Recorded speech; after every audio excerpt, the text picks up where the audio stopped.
Man, so this thing last night flew over here. Oh, I'll show you guys the picture right now.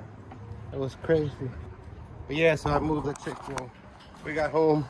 The chickens were luckily inside their house. Morning, chickens. They're like home.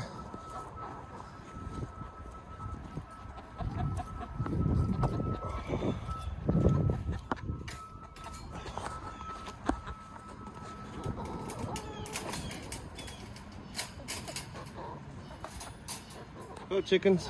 Go do chicken stuff. But yeah, this whole thing was tipped over. Good thing yesterday me and Jason made this thing.